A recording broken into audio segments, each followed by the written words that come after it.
taos-pusong nagbabahagi ng aming mga school supplies dito sa paaralan ng elementary school ng Batal na may adhikain po na makatulong at magkaroon ng gamit yung ating mga estudyante. Siguro nagtatanong kayo kung sino pa kami at bakit kami nandito. So napakasaya po ng aming puso dahil finally kahit sa munting bagay na ito ay may mga tao naka-appreciate sa amin. At maraming salamat po kina ma'am and sir dahil nakikita po namin matagumpay po namin itong magagawa. Alam ko nagtatanong kayo kung bakit kami nandito at kung sino-sino po ba kami. So ginagawa po namin ito hindi lang dahil gusto namin matulong, kundi dahil ako mismo ay isang batang minsan ding tinulungan. So siguro nakaka-appreciate din tayo, di ba po? Opo, hindi naman po tayo pinanganak na may kaya na sa buhay. Ay magpapakilala, siguro super konti lang para mas madalis tayong matapos. Excited agad matapos na para maibigay na namin sa inyo yung aming kunting naihandang mga school supplies. So ako po isang first batch scholar ng 4Ps sa Pilipinas, year 2012. Ang aking pamilya po ay walang kakayahang mapagpaaral po ako. Ako po ay honor student, nag-graduate po ako ng salutatorian. Feeling ko kung di ako pinapa-absent ng nanay ko para magbantay ng aking kapatid, feeling ko valedictorian ako. Eme! So ayun po.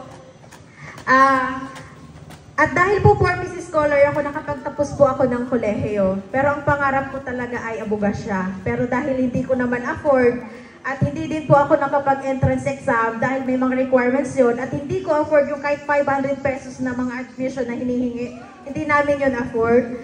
So, tinanong ko yung parents ko, Ma, pa, kaya ko ba mag-aral? Alam mo, nakakayak yung sagot nila eh. Naniyak ako. Tatay, magsabi nila, ano na?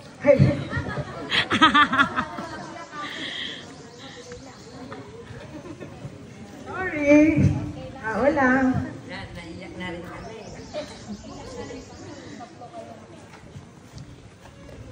Graduate ako ng high school ng, ano nga yun? First honorable mention. Sa Bicol po pala ako pinanganak, sa Region 2, Bicol Region. So ayun po, pasukan na, yung mga classmate ko ay nag-enroll na ng college. Wala na tataiyak. Sorry. Iyakan pala to.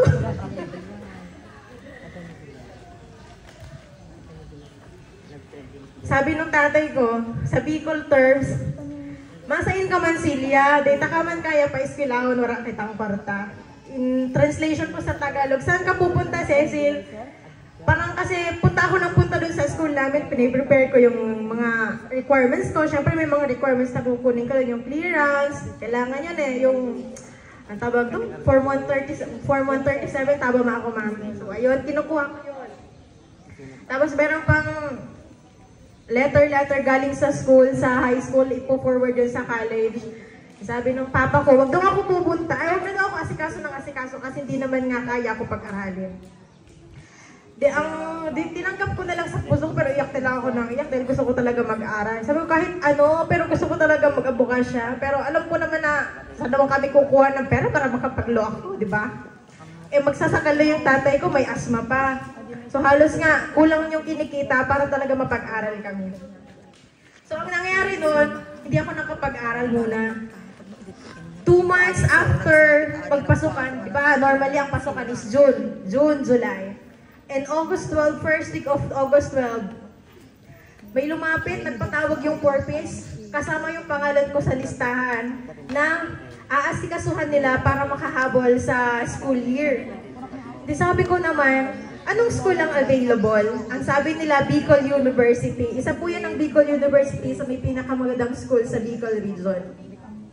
Pero may nakakalungkot na part kahit sobrang tuwa ko na kasi nung tinignan ko yung listahan ng courses available ay walang course yung gusto ko doon. Kasi sa Bicol, selected pa lang mga private about computers. Sabi ko, wala naman ako interest sa mga dito. Pero since lumaki po kasi ako, nagtitinda-tinda ako, so pinili ko na lang yung business administration dahil ayaw ko mag-teacher. Pero naman, alam ko naman kakayanin ko. Parang wala lang akong tiwala sa sarili ko dahil alam ko nga yung financial capacity namin. So ayun, habang inaasikaso nung nai-assign na si Madam, ewan ko na kung anong pangalan ni Madam, nakalimutan ko na. So ayun po, nakapag-aral po ako sa madaling sabi, nakapag-aral po ako ng college, year 2012, at dahil po yun sa 4Ps. So meron po akong scholar na pumapatak po noon ng 60,000 annually. So per sem, nakakatanggap po ako ng 30,000. Ang kagandahan po doon, nung na-admit po kami doon sa school, so business ad na po talaga yung course ko. So kahit sabi ko, okay na to, at least may college degree ako. So ayun, nung nakapasok kami doon sa school, alam niyo po ba, super blessed po namin. From galing po sa barong-barong na tirahan na pag binabagyo po, gumaganyan yung bahay namin. And right after the bagyo, magbabayanihan po yung kapitbahay, tulak po yung bahay namin para maging straight po again. Alam niyo po ba ang nangyari?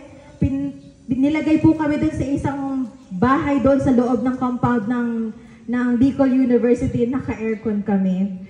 O diba? Tumira po kami doon ng 3 years at nakakasobra po talagang saya namin dahil wala po kaming ibang ginawa kundi mag-aral. Diba? From the scratch na umiiyak ako na hindi ako mapag-aral, so napag-aral po ako. O saan na ako? Ang haba na ng kwento ko. Sorry. So ayun po. Graduate po ako sa college as cum laude. So hindi ko po inaasahan pero pumasok po ako dun sa listahan. And siguro po dahil sa wala naman po akong ginagawa kundi mag-aral lang po talaga. So nandun po yung focus. At after po makagraduate sa college ilang araw, natanggap po ako sa pinag-applyan ko po agad. Isa po itong financial institution or isang microfinance. Kasi po business ad yung course ko, di ba po? So ang sabi ko po nun after graduation ko, nag-print po ako ng 20 resumes. Alam niyo po bang ginawa? Binigay ko yan sa BDO, sa China Bank, kasi financial yung ko po yung linya po. Nagbigay po ako doon. Tapos yung OJT ko po kasi is Rural Bank.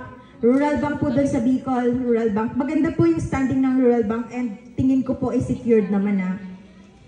So kung saan po ako nag-OJT, kinuha po nila ako. And right after graduation, nag-start po agad ako. At habang nagtatrabaho po ako, nag-enroll po ako ng masterals. So hanggang po napunta po ako dito sa Santiago, Isabela. So 28, isa po sa mga top streamer, content creator ni Shopee. Kung nakita niyo yung pagmumukha namin, sa amin po yun. Na mga host po, live po. So yung mga kasama ko po, sila po yung mga angels ko na tinutulungan po ako araw-araw para po mag-stream. Ngayon po, nais po namin ibalik ang kabutihan natanggap po ko noon. At sana sa simpleng paraan po ito ay ma-inspire kayo na ipagpatuloy yung pag-aaral at mangarap ng mataas. Sigurado akong kaya nyo ito kasi kung kaya ko, siguradong kaya nyo din. Kung may mga anak po kayo nakikita po na may talino, kahit hindi po matalino, basta nandyan po yung urge na pumasok po araw-araw, gawin niyo po yung puhunan sandata para po ipursige na patapusin niyo po sila ng pag-aaral. Kahit po ang pag-aaral po ay isa po siyang sandata at isa po nating magagamit para umunlad po tayo sa hinaharap. So yun lamang po, maraming salamat.